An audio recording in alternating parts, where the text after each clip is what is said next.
Welcome to Transforming Energy, the NREL podcast, brought to you by the U.S. Department of Energy's National Renewable Energy Laboratory. We're highlighting the latest in clean energy research happening at the lab. I'm Taylor Mankel. And I'm Karen Jerriman. Taylor, I think we should take a little trip for today's episode. Ooh, a field trip. I want to guess where we're going. Are we taking any planes, trains, or automobiles? Maybe all of the above, who knows, but great pop culture reference. You know I love that. And I'm going to throw in another reference to one of my favorite quotes in a movie. Where we're going, we don't need roads. So we're taking the DeLorean. Aha! Got it. I knew you wouldn't miss that Back to the Future reference. But we are traveling back in time today to the 1970s and the birth of NREL. Good thing I packed snacks and some bell bottoms. Let's hit it. Welcome to 1977, the year that gave birth to Star Wars, Apple Computers, and the Solar Energy Research Institute, or SERI. Opened July 5th of 1977 in Golden, Colorado, SERI was the first federal facility dedicated to developing solar power. It launched under Director Paul Rappaport, a Princeton-based photovoltaic researcher. And it opened right across the street from NREL's current South Table Mountain campus in the Denver West Office Park. It's located about a 20-minute shot west of downtown Denver. Yeah, shout out to our Building 16 and Railians. Heyo. I think to understand why SERI opened and what that has to do with NREL, we may need to turn the dial back on this time machine even a little further to 1973. Good thinking. To the year of the U.S. energy crisis. So it's 1973. The Arab-Israeli war is happening, and the United States decides to provide aid to Israel.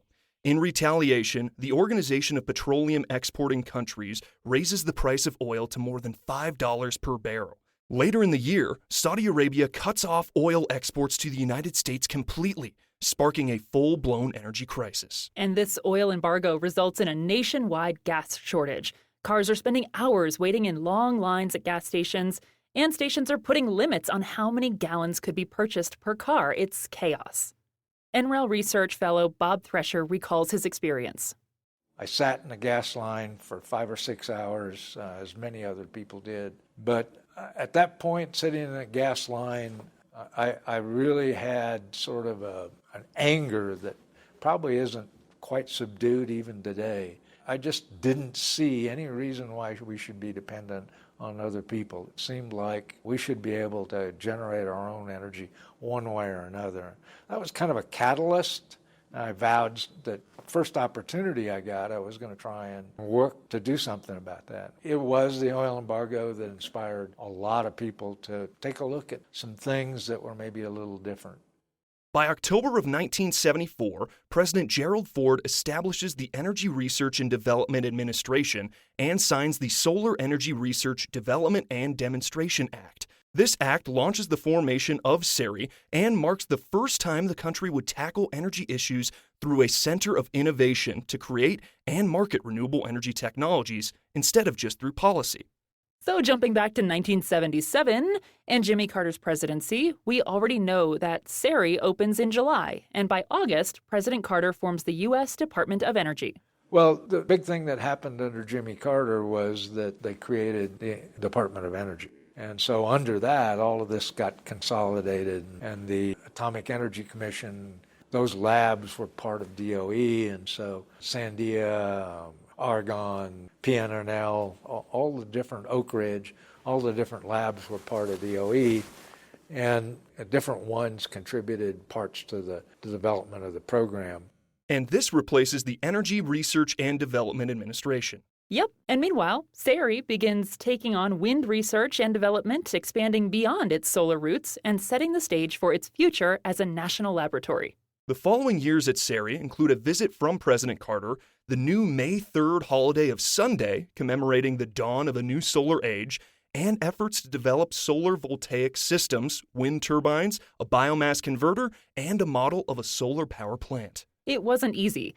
Even while the Iranian Revolution of 1979 further destabilized the Middle East, the 3 Mile Island disaster cast a pall on nuclear energy, and the beginnings of a new oil panic sent prices from $13 to $34 per barrel.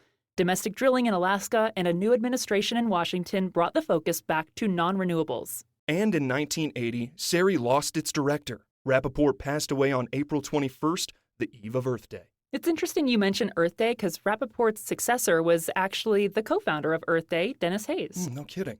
The 80s proved to be a turbulent decade as the laboratory faced funding cuts and uncertainty, as well as several more lab directors.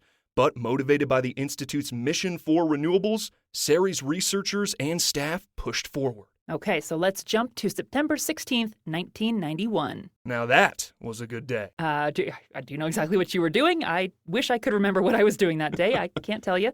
But I do know that on this day, September 16th, 1991, President George H.W. Bush elevates CERI to national lab status. That's a good day right there. Renaming it to the National Renewable Energy Laboratory, or as we lovingly call it today, NREL. What an origin story. Of course, really, that's where NREL's story is just beginning. But let's save what happens next for another episode. I think you're right. Let's get the DeLorean back to 2023 before the flux capacitor runs out of fuel and we run out of snacks. Thanks for listening to this episode of Transforming Energy, the NREL podcast. I'm Taylor Mankel. And I'm Karen Jerriman. We'll be back in 2 weeks with more news from NREL.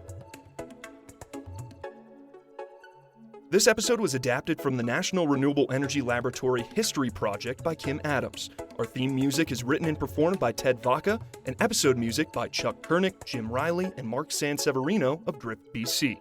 This podcast is produced by NREL's Communications Office and recorded at the National Renewable Energy Laboratory in Colorado. We express our gratitude and acknowledgement that the land we are on is the traditional and ancestral homelands of the Arapaho, Cheyenne, and Ute peoples. We recognize and pay respect to the indigenous peoples of our past, present, and future, and are grateful to those who have and continue to be stewards of this land.